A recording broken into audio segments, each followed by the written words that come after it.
जय श्री कृष्णा। राधे राधे। नमस्कार दोस्तों, आप सभी को माघ मास के पूर्णिमा की हार्दिक शुभकामनाएं।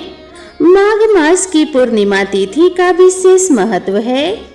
यह दिन केवल चंद्रमा की पूर्णता का ही प्रतीक नहीं, बल्कि आत्मा की शुद्धि और परम तत्व की प्राप्ति का भी अवसर होता है। शास्त्रों में वर्णित है कि इस दिन गंगा, जमुना और सरस्वती के संगम में स्नान करने से जन्म जन्मांतर के पापों से मुक्ति मिलती है। इस तिथि का संबंध केवल बाहरी स्नान से ही नहीं, बल्कि अंतःकरण की शुद्धि से भी जुड़ा हुआ है। पौराणिक कथाओं में माघ पूर्णिमा की महिमा अनेक प्रकार से वर्णित है। देवगण इस पावन तिथि में तीर्थों में वास करते हैं और साधक के प्रत्येक शुभ कार्य का सहस्र गुण फल प्रदान करते हैं। व्रत, दान, पूजा और संकल्प के द्वारा जीवन को पवित्र बनाने का यह परम अवसर होता है। खास तौर पर भगवान विष्णु और भगवान शिव की उपासना इस दिन अत्यंत फलदायी मानी जाती है। तो आइए भक्तों, इस पावन अवसर की अद्भुत कथाओं का श्रवण करते हैं, जो न केवल हमारी आत्मा को पवित्र करेगी, बल्कि हमें धर्म और सत्कर्म के पथ पर अग्रसर होने की प्रेरणा भी देगी। कलयुग में जहाँ पाप और अधर्म का प्रभाव बढ़ता जा रहा है, वहीं माघ पूर्णिमा कथा का संबंध अमृत समान है। शास्त्रों में कहा गया है कि जो व्यक्ति श्रद्धा भाव से पुण्य काल में धर्म कथाओं का श्रवण करता है, उसके जन्म जन्मांतर के पाप नष्ट हो जाते हैं और भगवान की कृपा से सभी मनोकामनाएं पूर्ण होती हैं। इस दिन जो व्यक्ति पवित्र नदियों में स्नान न कर पाए, लेकिन अगर वह व्यक्ति सच्चे मन से भगवान की कथा सुन ले, तो वह बिना स्नान किए भी वही पुण्य प्राप्त कर लेता है, क्योंकि कथा श्रवण से आत्मा शुद्ध होती है और जहाँ धर्म चर्चा होती है, वहाँ स्वयं नारायण भगवान का वास होता है। तो अब आइए सुनते हैं पूर्णिमा व्रत की पावन पौराणिक कथा, जिसे स्वयं भगवान श्री कृष्ण जी ने मैया यशोदा को सुनाया था, जिसे सुनने मात्र से सभी मनोकामनाएं पूरी होती है और घर में सुख समृद्धि बनी रहती है। द्वापर युग में एक समय की बात है, यशोदा जी ने भगवान श्री कृष्ण से कहा कि हे कृष्ण, तुम तो सारे संसार के उत्पन्न करता, पोषक तथा उसके संहार करता हो। आज कोई ऐसा व्रत मुझसे कहो जिसके करने से मृत्यु लोक में स्त्रियों को विधवा होने का भय न रहे, तथा यह व्रत सभी मनुष्यों की मनोकामनाएं पूर्ण करने वाला हो। श्री कृष्ण कहने लगे कि हे माता, तुमने अति सुंदर प्रश्न किया है। मैं तुमसे ऐसे ही व्रत को सविस्तार कहता हूँ। सौभाग्य की प्राप्ति के लिए स्त्रियों को 32 पूर्णमासियों का व्रत करना चाहिए। इस व्रत को करने से स्त्रियों को सौभाग्य संपत्ति मिलती है। यह व्रत अचल सौभाग्य देने वाला एवं भगवान शिव के प्रति मनुष्य मात्र की भक्ति को बढ़ाने वाला है। यशोदा जी कहने लगी कि हे कृष्ण, सर्वप्रथम इस व्रत को मृत्यु लोक में किसने किया था, इसके विषय में विस्तार पूर्वक मुझसे कहो। श्री कृष्ण जी कहने लगे कि इस भूमंडल पर एक अत्यंत प्रसिद्ध राजा चंद्रहास से पालित अनेक प्रकार के रत्नों से परिपूर्ण कातिका नाम की एक नगरी थी। वहां पर धनेश्वर नाम का एक ब्राह्मण था और उसकी स्त्री अति सुशीला रूपवती थी। दोनों ही उस नगरी में बड़े प्रेम के साथ रहते थे। घर में धन्य धान्य आदि की कमी नहीं थी। उनको एक बड़ा दुख था कि उनकी कोई संतान नहीं थी। इस दुख से वह अत्यंत दुखी रहते थे। एक समय एक बड़ा तपस्वी योगी उस नगरी में आया। वह योगी उस ब्राह्मण के घर को छोड़कर अन्य सभी घरों से भिक्षा लाकर भोजन किया करता था। रूपवती से वह भिक्षा नहीं लिया करता था। उस योगी ने एक दिन रूपवती से भिक्षा न लेकर किसी अन्य घर से भिक्षा लेकर गंगा किनारे जाकर भिक्षान को प्रेम पूर्वक खा रहा था कि धनेश्वर ने योगी को यह सब कार्य करते किसी प्रकार से देख लिया। अपनी भिक्षा के अनादर से दुखी होकर धनेश्वर योगी से बोला, महात्मन, आप सभी घरों से भिक्षा लेते हैं, परंतु मेरे घर की भिक्षा कभी नहीं लेते, आखिर इसका क्या कारण है? योगी ने कहा कि निसंतान के घर की भीख पतितों के अन्न के तुल्य होती है, और जो पतितों का अन्न खाता है वह भी पतित हो जाता है। चूंकि तुम निसंतान हो, अतः पतित हो जाने के भय से मैं तुम्हारे घर की भिक्षा नहीं लेता हूँ। धनेश्वर यह बात सुनकर अपने मन में बहुत दुखी हुआ और हाथ जोड़कर योगी के पैरों में गिर पड़ा तथा आर्त भाव से कहने लगा कि हे महाराज, यदि ऐसा है तो आप मुझको पुत्र प्राप्ति का उपाय बताइए। आप तो सर्वज्ञ हैं, मुझ पर अवश्य ही यह कृपा कीजिए। धन की मेरे घर में कोई कमी नहीं है, परंतु मैं पुत्र न होने के कारण अत्यंत दुखी हूँ। आप मेरे इस दुख का हरण करें, आप तो सामर्थ्यवान हैं। यह सुनकर योगी कहने लगा कि हे ब्राह्मण, तुम देवी चंडी की आराधना करो। घर आकर उसने अपनी स्त्री से सब वृतांत कहा और स्वयं तप के निमित्त वन में चला गया। वन में जाकर उसने चंडी की उपासना की और उपवास किया। चंडी ने 16वें दिन उसको स्वप्न में दर्शन दिया और कहा कि हे धनेश्वर, जा तेरा पुत्र होगा, परंतु वह 16 वर्ष की आयु में ही मृत्यु को प्राप्त हो जाएगा। यदि तुम दोनों स्त्री पुरुष 32 पूर्णमासियों का व्रत विधि पूर्वक करोगे तो वह दीर्घायु होगा। जितनी तुम्हारी सामर्थ्य हो, आटे के दिए बनाकर शिव जी का पूजन करना, परंतु पूर्णमासी को 32 हो जाने चाहिए। प्रातः काल होने पर इस स्थान के समीप ही तुम्हें एक आम का वृक्ष दिखाई देगा। उस पर तुम चढ़कर एक फल तोड़कर शीघ्र अपने घर चले जाना। अपनी स्त्री से सब वृतांत कहना। ऋतु स्नान के पश्चात स्वच्छ होकर भगवान शंकर जी का ध्यान करके वह उस फल को खा लेगी। तब शंकर भगवान की कृपा से उसको गर्भ हो जाएगा। जब वह ब्राह्मण प्रातः काल उठा तो उसने उस स्थान के पास ही एक आम का वृक्ष देखा, जिस पर एक अत्यंत सुंदर आम का फल लगा हुआ था।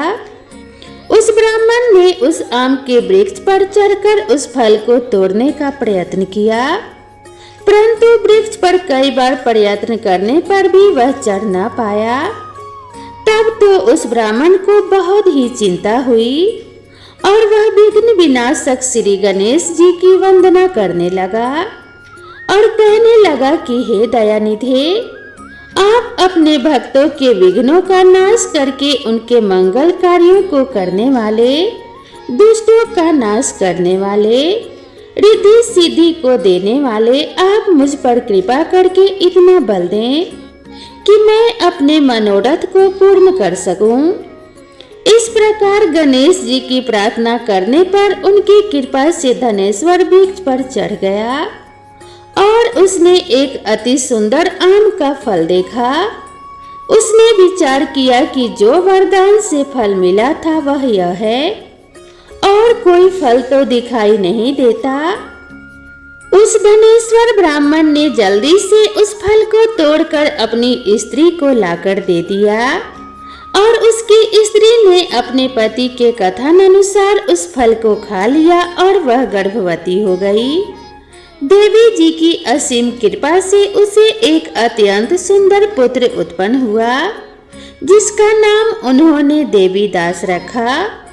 माता पिता के हर्ष और शोक के साथ वह बालक शुक्ल पक्ष के चंद्रमा की भांति अपने पिता के घर में बढ़ने लगा भवानी की कृपा से वह बालक बहुत ही सुंदर, सुशील और विद्या पढ़ने में बहुत ही निपुण हो गया। दुर्गा जी की आज्ञा अनुसार उसकी माता ने 32 पूर्णमासी का व्रत रखना प्रारंभ कर दिया था, जिससे उसका पुत्र बड़ी आयु वाला हो जाए।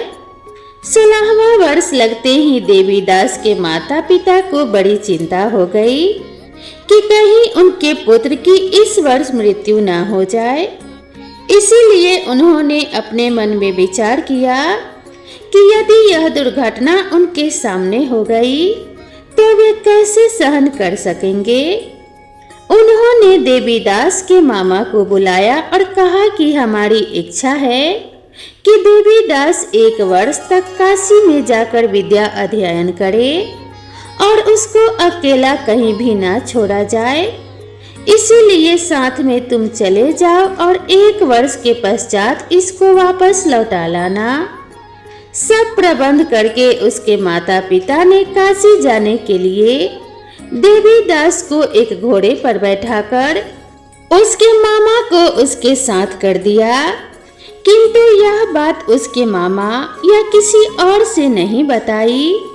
धनेश्वर ने सपत्नी अर्थात अपनी पत्नी के साथ अपने पुत्र की मंगल कामना तथा दीर्घायु के लिए भगवती दुर्गा की आराधना और पूर्णमासियों का व्रत करना आरंभ कर दिया। इस प्रकार बराबर 32 पूर्णमासी का व्रत पूरा किया। कुछ समय पश्चात एक दिन वह दोनों मामा और भांजा मार्ग में रात्रि बिताने के लिए किसी ग्राम में ठहरे हुए थे।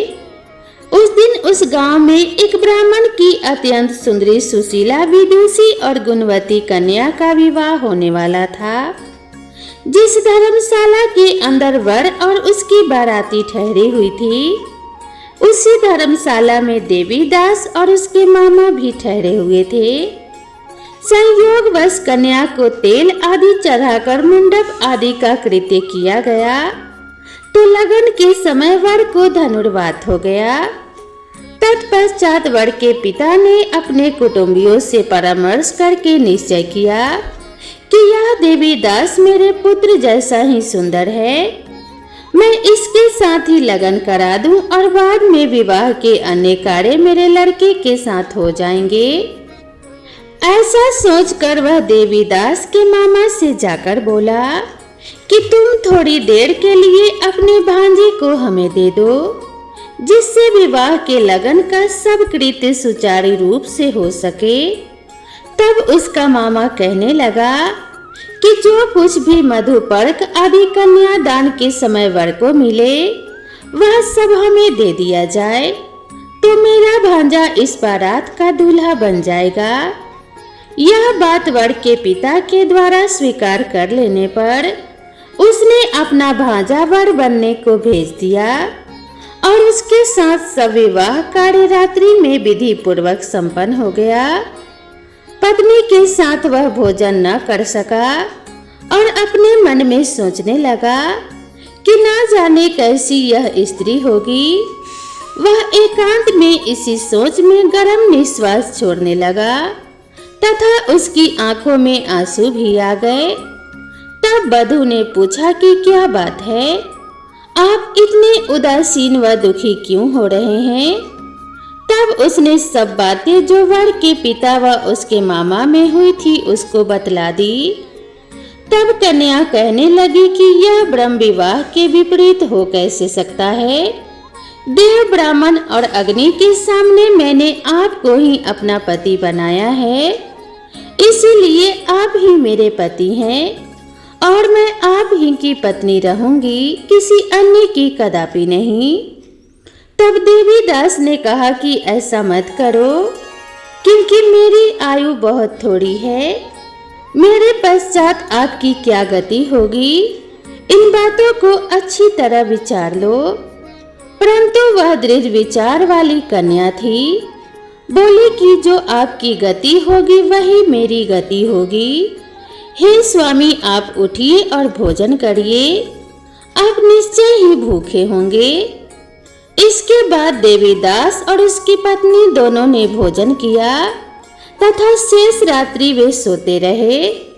प्रातः काल देवीदास ने अपने पत्नी को 3 नगों से जड़ी हुई एक अंगूठी दी, एक रुमाल दिया और बोला कि हे प्रिय, इसे लो और संकेत समझकर स्थिर चित हो जाओ। मेरा मरण और जीवन जानने के लिए एक पुष्प वाटिका बना लो, उसमें सुगंधि वाली एक नवमल्लिका लगा लो, उसको प्रतिदिन जल से सींचा करो और आनंद के साथ खेलो कूदो तथा उत्सव मनाओ। जिस समय और जिस दिन मेरा प्राणांत होगा ये फूल सूख जाएंगे और जब ये हरे भरे हो जाएं तो जान लेना कि मैं जीवित हूँ। यह बात निश्चय करके समझ लेना, इसमें कोई संशय नहीं है। यह समझाकर वह वहां से चला गया।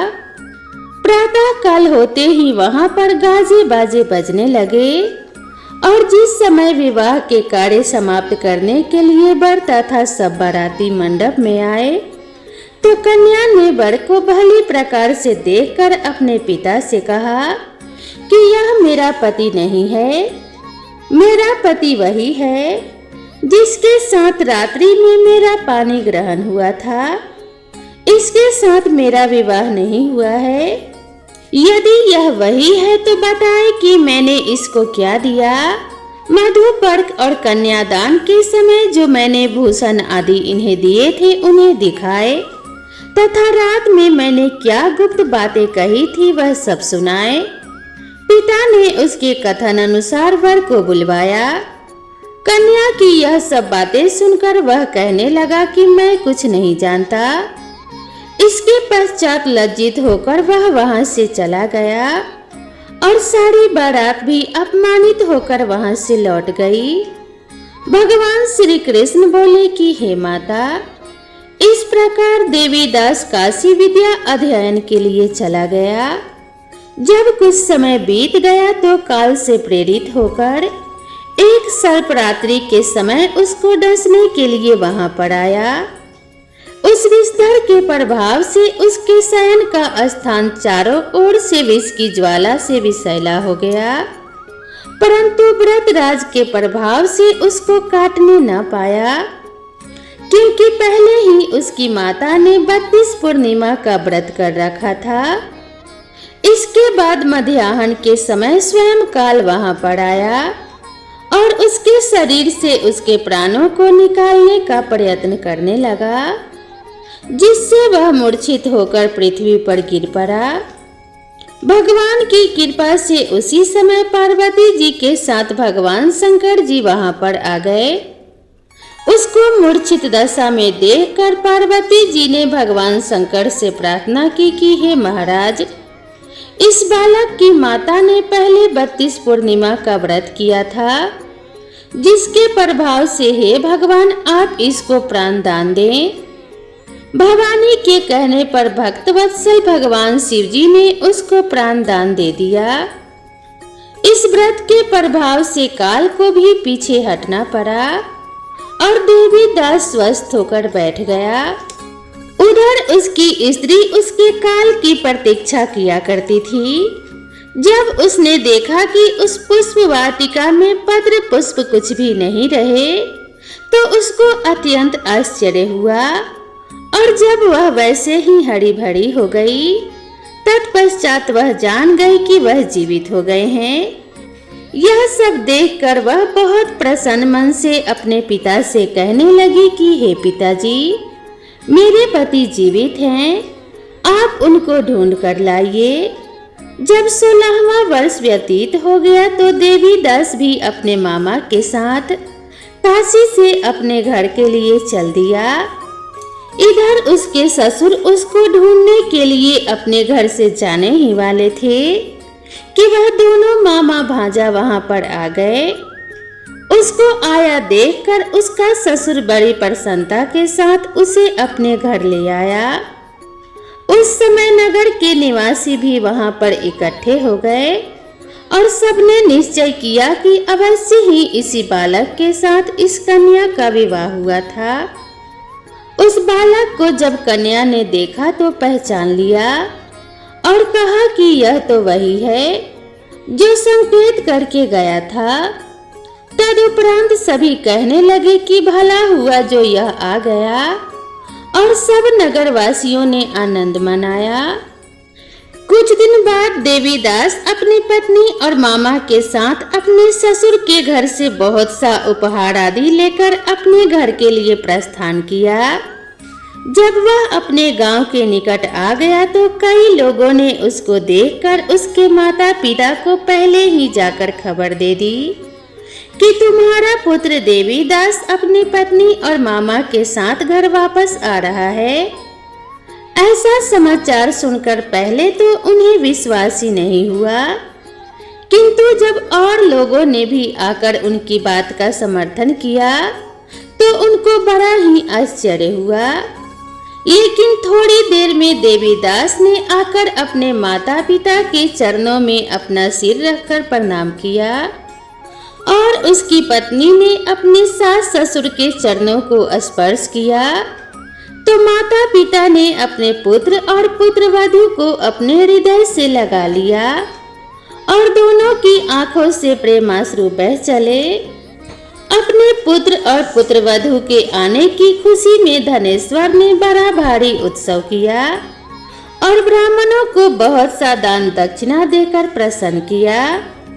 श्री कृष्ण जी कहने लगे कि हे माता, इस प्रकार धनेश्वर 32 पूर्णिमाओं के व्रत के प्रभाव से पुत्रवान हो गया।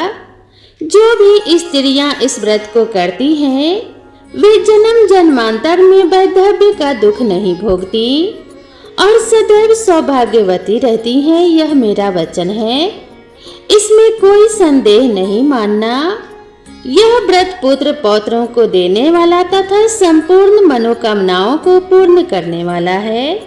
32 पूर्णमासियों का व्रत करने से व्रती की सभी इच्छाएं भगवान की कृपा से पूर्ण हो जाती हैं और उनके घर में सदा धन और लक्ष्मी का वास बना रहता है। उनके घर में कभी दरिद्रता का आगमन नहीं होता, हमेशा सुख शांति उनके घर में बनी रहती है। तो प्रेम से बोलिए उमापति महादेव जी की जय, माता पार्वती की जय।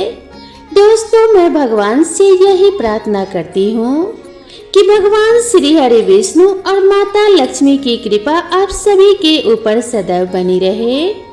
इस कथा को सुनने पढ़ने और हुंकारा भरने वाले सभी भक्तों का कल्याण हो और उनके घर में हमेशा सुख समृद्धि और आरोग्यता बनी रहे।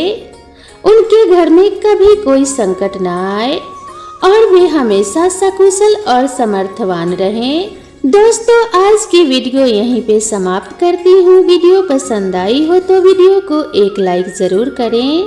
साथ ही अगर चैनल पर पहली बार आए हैं तो चैनल को सब्सक्राइब करना ना भूलें। तो दोस्तों, मिलते हैं नेक्स्ट वीडियो में, तब तक के लिए राधे राधे।